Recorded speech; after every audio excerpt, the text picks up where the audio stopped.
Hi hello welcome to Rani's cafe சமையல். இன்றைக்கி நம்ம வீடியோவில் பார்க்க போகிற ரெசிபி கோவக்காய் ஸ்டிர் ஃப்ரை.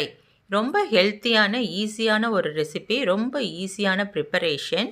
வாங்க வீடியோக்கு போகிறதுக்கு முன்னாடி நீங்கள் நம்ம சேனலுக்கு நியூவாக விசிட் பண்ணுறீங்கன்னா மறக்காமல் சப்ஸ்கிரைப் பண்ணி கூடவே அந்த பெல் நோட்டிஃபிகேஷனை கிளிக் பண்ணி ஆளுங்கிற ஆப்ஷனை ப்ரெஸ் பண்ணிக்கோங்க. இதுக்கு நான் 1/2 கிலோ அளவு கோவக்காய் எடுத்திருக்கேன். கம்ப்ளீட்டாக நல்லா வாஷ் பண்ணி இந்த மாதிரி ரவுண்ட் ஷேப்பில் கட் பண்ணி எடுத்துக்கலாம். இப்போ ஒரு பேன் வச்சு தேவையான அளவுக்கு ஆயில் போட்டுக்கலாம். ஒரு 4லேருந்து 5 டேபிள் ஸ்பூன் அளவு ஆயில் போட்டுக்கிறேன்.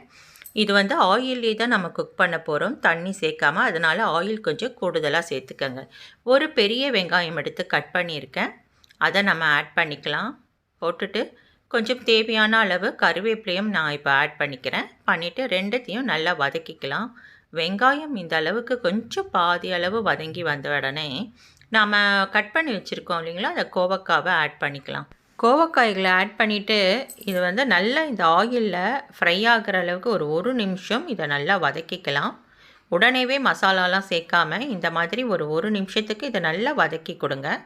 வதக்கி கொடுத்துட்டு இப்போ 1.5 tablespoon red chilli powder, 1/2 tablespoon Kashmiri red chilli powder add பண்ணுறேன்.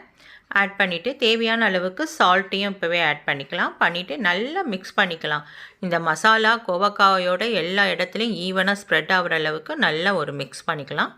மிக்ஸ் பண்ணிவிட்டு இப்போ இதை ஒரு லிட்டு போட்டு க்ளோஸ் பண்ணி இதை குக் பண்ணிக்கலாம். நாம் ஒரு 2 நிமிஷத்துக்கு மீடியம் ஃப்ளேமில் இதை குக் பண்ணிக்கலாம்.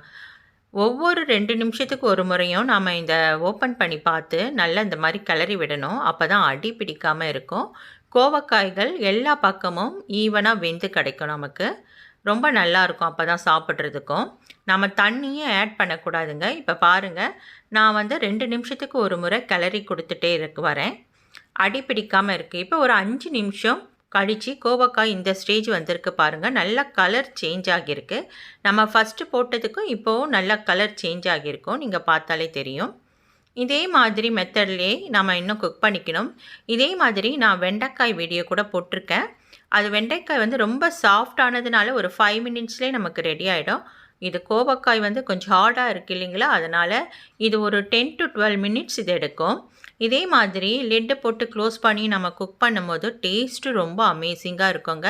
நம்ம இதில் தண்ணியே சேர்க்காம ஆயிலே குக் பண்ணி எடுக்கிறதுனால டேஸ்ட்டு ரொம்ப டிஃப்ரெண்ட்டான டேஸ்ட்டாக நமக்கு கிடைக்கும். இப்போ ஆல்மோஸ்ட் ஒரு 10 நிமிஷம் கிட்ட ஆயிடுச்சு. நல்லா கோவக்காய் நல்லா ரெடி ஆகிடுச்சு பாருங்கள். எல்லா பக்கமும் ஈவனாக வெந்திருக்கு, நல்லா இருக்குது. இன்னும் நான் ஒரு 2 நிமிஷம் இதை மீடியம் ஃப்ளேமில் குக் பண்ணிவிட்டு இதை நம்ம சர்வ் பண்ணிக்கலாம். அவ்வளோதாங்க, டேஸ்டியான ஹெல்த்தியான கோவக்காய் ஸ்டிர் ஃப்ரை ரொம்ப ஈஸியாக ரெடி பண்ணிட்டோம். நீங்களும் இதே மாதிரி கண்டிப்பாக ட்ரை பண்ணி பாருங்கள். அண்ட் தேங்க்ஸ் ஃபார் வாட்சிங் ராணிஸ் கஃபே சமையல். உங்களுக்கு இந்த வீடியோ பிடிச்சிருந்தா ஒரு லைக் பண்ணுங்கள். இது யூஸ்ஃபுல்லான வீடியோவாக இருந்தால் உங்கள் ஃப்ரெண்ட்ஸ் அண்ட் ரிலேட்டிவ்ஸ்க்கு ஷேர் பண்ணிக்கோங்க. அண்ட் மறக்காமல் ராணிஸ் கஃபே சமையல் சேனலை சப்ஸ்கிரைப் பண்ணிக்கோங்க. கூடவே அந்த பெல் நோட்டிஃபிகேஷனை கிளிக் பண்ணி ஆளுங்கிற ஆப்ஷனை ப்ரெஸ் பண்ண மறக்காதீங்க. நான் வெண்டைக்காய் வீடியோவையும் நான் ஐ பட்டன்லையும் ப்ளே பண்ணுறேன், டிஸ்கிரிப்ஷன்லையும் லிங்க் கொடுக்குறேன். நீங்கள் அந்த வீடியோவும் செக் பண்ணிக்கோங்க. தேங்க்யூ.